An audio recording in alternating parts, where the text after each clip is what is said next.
Welcome back to the deep dive. As always, our mission is pretty straightforward. Take these really dense, influential works and pull out the key insights that, well, hopefully matter to you, the listener. And today, we're tackling a big one. Adam Smith's The Wealth of Nations. Monumental, really. Absolutely.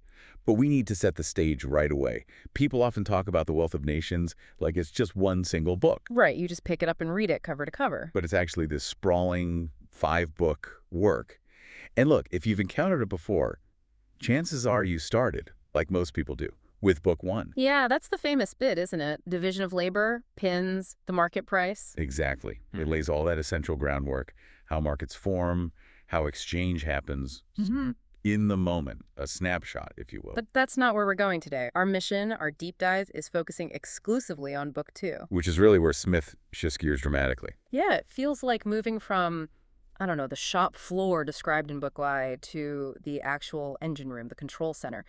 This is where he tackles how wealth isn't just made, but how it's managed, kept going, deployed over time. That's the key phrase, over time. If book 1 is that snapshot, book 2 introduces, let's say, motion, the physics of the economic system. He moves from just wealth to sustainable prosperity. So concepts like capital, stock, credit. Precisely. Credit becomes absolutely central. He's building the architecture for understanding how an economy functions across time, not just in an instant transaction. Okay, so the big question for you, the listener, that we're digging into is this. How did Adam Smith, way back in the 18th century, redefine this idea of capital? Because he didn't see it as just a hoard of gold coins. No, not at all. He saw it as a promise of future production. A future-facing thing. And linked to that, how trust, something we might think of as, a soft value, becomes this vital, almost physiological economic function. Yes. And ultimately, how he figured out the cost of bringing the future into the present, the price of time itself. Which is basically interest, right? It is. But his framing of it is quite profound. It really does lay the groundwork for so much of modern finance. It's a huge shift in thinking. All right, let's unpack this. Where do we start? Well, we have to start with how Smith defines capital, or as he often calls it, stock. He does something really clever intellectually right at the beginning of book 2. Pleases. He makes a clear distinction between just wealth and capital. Wealth might be, everything you own, your accumulated goods.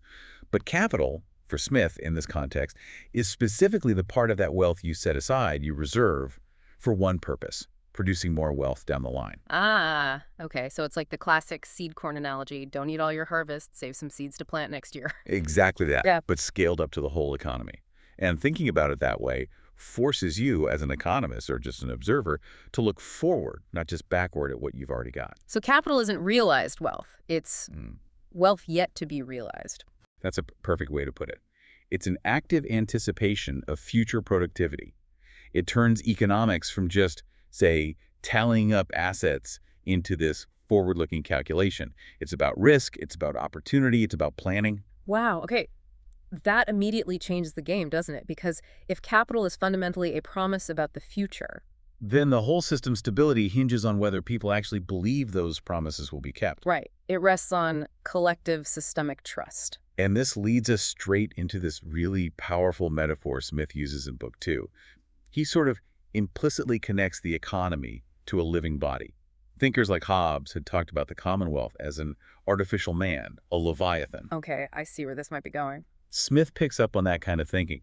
If the actual physical money, the coins, the gold, the silver, is like the blood of this societal body, The stuff that circulates and carries value? yes, then credit, Smith implies, is the pulse. The pulse. I like that. It's the rhythm, the driving force. Exactly. It's the mechanism that makes sure the blood actually circulates properly, gets everywhere it needs to go, keeps the system energized and rhythmic. You could have vaults full of gold, right? Yeah, tons of blood. But if there's no credit, no pulse, that blood just pools. The economy seizes up. It doesn't matter how much physical currency you have stacked away.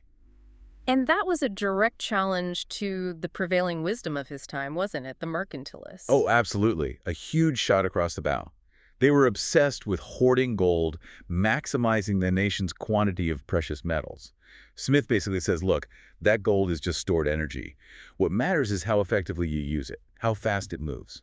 The velocity, the pulse, that's the real indicator of economic vitality. What strikes me here is how this elevates trust. It's not just a nice moral quality to have in society. No, it's fundamental. It becomes an economic necessity, a prerequisite almost. You could have all the resources in the world, but if merchants fundamentally don't trust each other on contracts, Or if lenders don't trust borrowers. then that whole future-facing system, the pulse you mentioned, it just becomes weak, erratic. It fails. That's the crucial analytical point Smith is driving home. Trust isn't some soft, fuzzy ethical preference. It's a hard, essential, almost physiological economic function. He wasn't just describing an economy, he was mapping out the necessary moral and psychological bedrock for capital to even form and grow over time. So understanding the economy, for Smith, meant understanding how this pulse, this trust, is generated, why it sometimes falters, why it becomes unstable, and what kind of rhythm you need for a sustainable growth. Precisely, it's about the dynamics of confidence. Okay, so if capital is this forward-looking stock, how did Smith break it down? How did he see it being used? Right, so once he establishes capital as stock set aside for future production, he needs to categorize it. How is it actually deployed? This leads him into what's essentially the core accounting lesson of Book 2. The division of capital. Yes, into two main types, fixed capital and circulating capital. Sometimes he calls circulating capital floating capital. Fixed and circulating. Okay, what's the difference? Fundamentally, it's an analysis of how resources are allocated. How much economic energy are you dedicating to building long-term capacity versus keeping things running day to day? Let's start with fixed capital then. What falls into that category? Well, the obvious things spring to mind first. Buildings, machinery, tools, mills. The physical infrastructure that helps produce goods but isn't used up immediately or doesn't change hands in the production process. The long-term assets. Exactly. But here's where Smith adds a really fascinating layer, especially for his time. He explicitly includes something else. What's that? The acquired and useful abilities of all the inhabitants or members of the society. Wait, so skills, training, education. Yes, what we now call human capital. He saw the accumulated knowledge, the skills, the talents of the workforce as just as much a fixed asset as a factory or machine. That's quite forward-thinking for the 18th century. It really is. Yeah. He recognized that these skills are durable, they facilitate production over many cycles, and they aren't consumed in a single use. They are essential long-term infrastructure for the economy. So fixed capital is all about building capacity, long-term leverage, things that last. That's the essence of it. Now contrast that with circulating capital. Okay, what's that? This is the stuff that has to constantly turn over, be used up and replenished to keep the immediate production cycle going. Think raw materials, the wool for the weaver, the iron for the blacksmith. Things that get transformed. Right. Also, wages paid to laborers. That money goes out, it's spent almost immediately by the worker to live, and then it needs to be paid out again next week or next month. It circulates right back into the economy. And finally, the finished goods themselves, the products sitting ready for sale. They're capital until they're sold, then they change hands, and the revenue comes back, hopefully, to start the cycle again. It's the liquid, constant flow needed for operations. Now, you hinted at this earlier, but it seems really important. The core difference isn't the type of thing like metal versus wool. It's about time. It's entirely about time. The temporal aspect is crucial. Think of fixed capital as representing time saved. Time saved. How so? It's the result of past efforts, past savings, past deferral of consumption, all bundled up to provide future capacity.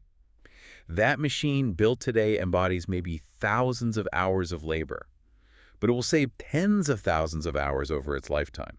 It's an investment that pays back over the long run. It represents stability, endurance, the ability to scale up production later. Okay, time saved. Makes sense. So circulating capital must be. Time consumed. It's the necessary, immediate use of resources to keep the current production cycle moving right now. Wages are consumed now for living. Raw materials are consumed now in the making process. Finished goods are consumed now, or soon, by the final buyer. It's about maintaining the present momentum, the immediate flow. This distinction feels like it has big implications. Oh, definitely. Smith uses it to analyze a nation's whole economic strategy. Look at the ratio between how much a society invests in fixed capital versus how much it uses for circulating capital. That ratio tells you a lot about its priorities and its prospects for the future.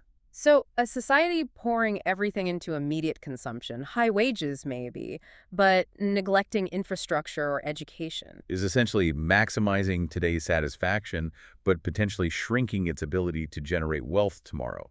It's burning through its capacity for future growth. You can really see echoes of this today, can't you? Debates about funding infrastructure versus, say, short-term economic stimulus checks, or investing in education versus immediate job creation. Absolutely. It's the same fundamental tension Smith identified. How much future stability and growth are we willing to buy by sacrificing some present consumption or convenience? It's a perpetual balancing act. So what did Smith see as the ideal? Balance, really. A healthy economy, in his view, is one that consistently manages to turn some of its revenue, the money used for everyday living and consumption, back into capital stock. And then, critically, it needs to balance that stock effectively between fixed and circulating needs. Enough fixed investment to secure the future, but enough circulating capital to keep the present engine humming. Because just saving endlessly doesn't work either, does it? No, that just leads to stagnation. If you build up all this fixed capital, all these factories and machines, but nobody has the circulating capital, the wages, the money to buy the goods being produced, the whole system grinds to a halt. Hoarding isn't productive investment. Okay, so we have this structure. Fixed and circulating capital, driven by this pulse of credit and trust. How did that pulse actually beat in Smith's time? What were the mechanisms? Right. This is where we get into the practical plumbing of 18th century finance, which is crucial for understanding Book 2. Remember, in Book 1, money was mostly just a tool for exchange. A medium. Yes. But here in Book 2, especially when talking about capital circulating over time and distance, money takes on a deeper role. It becomes the physical token, or even the paper representation, of a promise of wealth. And this really comes alive when Smith starts discussing paper credit instruments. Ah, this is where it gets really interesting, moving from theory to practice. You mentioned he focused on bills of exchange. Yes, the Bill of Exchange and its international counterpart, the Foreign Bill of Exchange.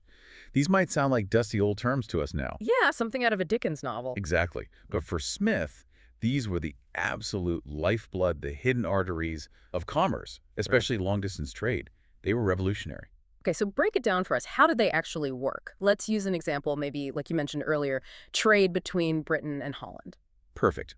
Let's say we have a merchant in Glasgow exporting textiles to a buyer in Rotterdam. The goods are shipped, but payment, maybe in Dutch guilders, won't physically arrive back in Glasgow for, say, 90 days. Could be longer. And our Glasgow merchant can't wait 90 days. He needs cash now. Precisely. He needs circulating capital now to pay his weavers, buy more wool, cover his own costs. Waiting cripples his business cycle. So what does he do? Instead of waiting for the physical coins to make the slow, risky journey back, he draws up a bill of exchange. It's essentially a written order directing his Rotterdam buyer to pay a specific sum, let's say £500 sterling equivalent, to whoever holds this piece of paper in 90 days. It's secured by the value of the goods he just shipped. So he's created a financial asset based on a future payment. Exactly. It's a promise, formalized on paper. Now, he takes this bill of exchange to a local Glasgow banker, or maybe even another merchant who deals in finance. And sells it. Yes, he sells it at a discount. The banker might pay him, say, £490 today for the right to collect the full £500 in Rotterdam in 90 days. Ah, the discount. That's the key. That £10 difference is crucial. It's the price of time. It's the fee the banker charges for advancing the cash now, for taking on the risk that the Rotterdam buyer might default, and for waiting the 90 days. Our Glasgow merchant gets immediate liquidity minus this fee and can keep his business running. And what happens to the bill itself? Does the banker just hold it? Not necessarily. And this is where the chain of trust comes in. The Glasgow banker might need funds himself or see an opportunity. He can endorse the bill, literally sign the back of it, and sell it on, perhaps to a bigger financial house in London. So the bill starts traveling? Yes, the paper travels. Yeah. The London house might endorse it again and use it to settle a debt they owe to someone else in Amsterdam, who finally presents it to the original Rotterdam buyer for payment when the 90 days are up. Wow, so the physical cash might hardly move between countries at all. Very little, potentially. The bill itself acts as a form of payment, circulating based on the signatures on the back. And Smith saw this as incredibly important. Each signature, each endorsement was a public declaration of faith. Faith in the original Glasgow merchant's shipment, faith in the Rotterdam buyer's ability to pay, and faith in all the intermediate bankers and merchants who had handled the bill. It's like a social trust ledger on a single piece of paper. That's a fantastic description. It's exactly that. It wasn't just a substitute for money. It was a record of linked reputations. It dramatically sped up trade by collapsing time and distance, all lubricated by trust. But this system feels inherently fragile too. What if someone in that chain defaults? Or what if the initial trust was misplaced? Smith must have seen the dangers, especially after things like the South Sea bubble earlier in the century. He absolutely did. He saw how easily speculation and fraud could undermine the whole system. But his core argument remained powerful, especially against the mercantilists obsessed with gold reserves. That a nation's true economic strength isn't measured by the sheer quantity of gold and silver sitting in its vaults. It's measured by the velocity and reliability of its circulation. How quickly and how often does credit embodied in these trusted bills successfully facilitate real trade? So, a small amount of money, if it's circulating rapidly through a high trust system of credit. Can finance vastly more economic activity than a huge hoard of gold sitting idle in a low-trust environment where nobody wants to extend credit. The speed and security of that social trust ledger is paramount. It's amazing how this connects to modern finance, fractional reserve banking, the credit multiplier, global capital flows. It's all there conceptually. The idea that a small base of actual reserves can support a much larger volume of credit and lending relies entirely on this Smithian insight. The circulation of wealth, the creation of money, is fundamentally built on chains of trust, on repeated reliable promises. Modern finance is just an incredibly sophisticated, high-speed version of managing those promises and their perceived reliability. And pricing the risk involved in each step. And pricing the risk, exactly. That discount on the bill of exchange. That was the market transparently pricing the risk and the time value of that specific promise. This idea of circulation and reinvestment seems to lead us directly into another one of Book Two's really famous and often misunderstood parts. Ah, yes. Productive versus unproductive labor. Exactly. This still causes arguments today, doesn't it? People read Smith as saying, a factory worker is somehow better or more valuable than a doctor, a teacher, an artist, even the king. It's probably one of the most misinterpreted parts of The Wealth of Nations, and it's absolutely vital we frame it correctly, using Smith's own context and purpose. Which wasn't moral judgment. Not primarily, no. His goal here was fundamentally about national accounting. He was trying to figure out how a nation actually accumulates capital stock, the stuff that can generate more wealth in the future. He fully acknowledged that services provided immense value to society. Life would be miserable without doctors, teachers, artists, judges. But he drew a line for economic accounting purposes. What was the test? The core test for productive labor, in Smith's specific framework here, was whether the labor resulted in a tangible good or commodity, something that could be stored, sold later in the market, and crucially, whose sale value could then be reinvested to start the next cycle of production. Okay, so the classic example. A worker in a pin factory makes pins. Those pins are physical things. Right. They can sit on a shelf. They can be sold next week, next month. The money received from selling them can then be used to buy more metal, pay more workers, maybe even buy a better machine. The value is embodied in a durable good that directly enables the expansion of the capital stock. And unproductive labor. This was labor whose value, however great, was consumed the instant it was performed. Think of the services of a doctor, a lawyer giving advice, a musician performing, or even, in his famous example, the servant. Their labor provides immediate benefit, utility, even pleasure. But it doesn't leave behind a physical, sellable asset. Exactly. The value disappears once the service is rendered. You can't store the musician's performance or the servant's tidying to sell later and reinvest the proceeds into hiring more musicians or servants in the same direct way you can with pins. So his concern wasn't the social worth, but whether the activity directly contributed to the pool of reinvestable capital. Precisely. In Smith's era, this was partly a critique of the aristocracy and the state maintaining huge numbers of servants, soldiers, officials, people whose labor, while perhaps necessary or desired, didn't directly create commodities that could fuel further economic expansion in the way manufacturing or agriculture did. He worried that if too much of a nation's resources went into funding this unproductive consumption, then the nation wasn't actually saving or building its capacity for future wealth generation effectively. that's the crux of it. His real focus was on reinvestable value, on fluidity. Does the activity generate a profit that creates reproducible liquidity? Can the value generated be easily plowed back in to scale up? In modern business terms, it's almost like the difference between activities that directly boost scalable cash flow versus necessary overheads. So it's an accounting lens for measuring national savings and investment capacity. Yes.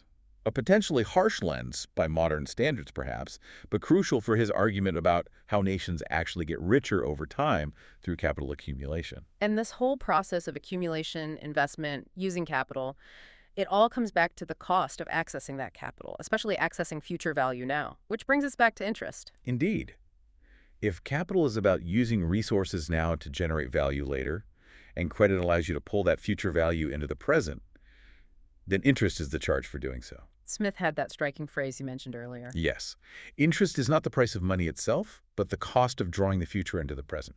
It's the price of time. That's such a powerful way to think about it. It really reframes the whole debate. Interest isn't just rent on money.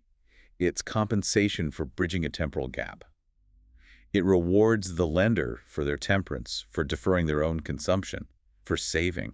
And it charges the borrower for their anticipation for wanting to use resources now to produce something later. Exactly. And this understanding leads Smith into a very nuanced discussion about the ethics of interest rates. This isn't just about economics, it's about the moral fabric of the market. The moral temperature of the economy, as the outline put it. What was his take? He saw a very delicate balance was needed. Governments in his time often tried to meddle with interest rates, usually capping them by law, usury laws. To prevent exploitation. That was the intention. Smith saw the danger of excessively high interest rates. He argued they could be corrosive. They encourage reckless speculation. Only prodigals and projectors, as he called them, people undertaking risky ventures, would be willing to pay exorbitant rates. Honest, prudent businesses engaged in slow, steady production would be crowded out. High rates could reward predatory lending and undermine social trust. But he wasn't in favor of very low rates or strict caps either, was he? No, definitely not. He argued just as strongly against artificially suppressing interest rates too much. If the rate is pushed too low, what's the incentive for anyone to save? To practice that temperance and defer consumption. Why bother lending your capital out if the reward is negligible? Precisely. Very low rates could encourage wasteful borrowing for frivolous purposes because the cost of anticipation is too cheap. It removes the critical market signal that allocates capital towards its most productive potential uses.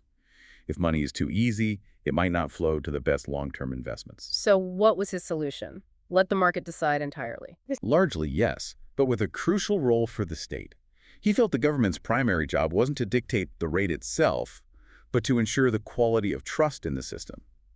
That meant enforcing contracts, ensuring the solvency and prudence of banks, maintaining stable money, creating an environment where promises are generally cut. So stable, moderate interest rates are more of a symptom of a healthy, high-trust economy, not something you can just impose. Exactly.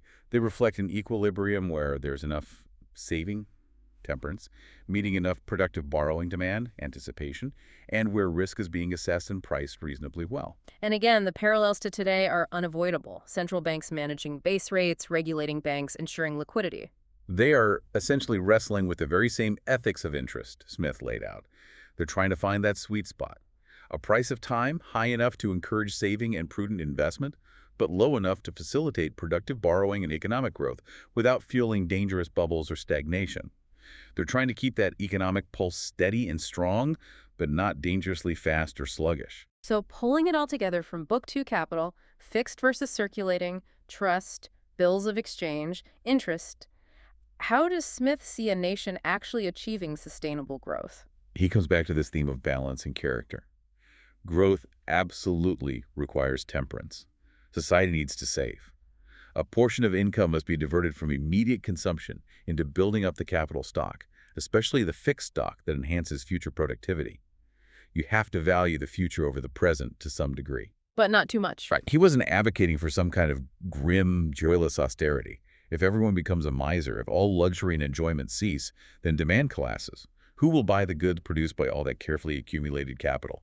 Extreme temperance freezes the circulation just as effectively as a lack of trust. So the goal is? What our outline called tempered luxury and balanced accumulation.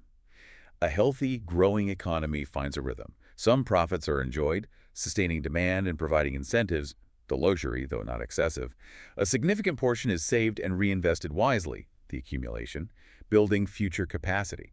It's about finding that sustainable financial pulse for society. It's a remarkably holistic view, connecting individual behavior, social trust, financial mechanisms, and national prosperity. It really is. So, wrapping up our deep dive specifically into Book 2, what's the main takeaway? If Book I gave us the market mechanism, what did Book Two truly establish? I think Book Two establishes what you could almost call the philosophy of credit that underpins so much of modern economics and finance. It moves far beyond simple barter or cash transactions. It defines capital not as stuff, but as potential energy. Exactly. Social energy, really, derived from mutual trust, given tangible form through instruments like bills of exchange, allocated through the price signal of interest rates. It's an incredibly dynamic, forward-looking framework. So the big synthesis here is that Book Two isn't just a dry theory of capital management. It's fundamentally an ethics. I believe so. It's an ethics of how a society collectively manages time, its most finite resource, and trust, its most vital social glue. And the key insight for us listening today is that the sheer amount of wealth a nation possesses might be less important than. The velocity and reliability of its circulation. Yeah. How many times can value be exchanged, promises be made and kept, capital be reinvested productively? Smith's core message from Book Two seems to be that the true health of an economy is reflected in its capacity for widespread, dependable, mutual trust. Okay, so that leads us to the final provocative thought for the listener to mull over.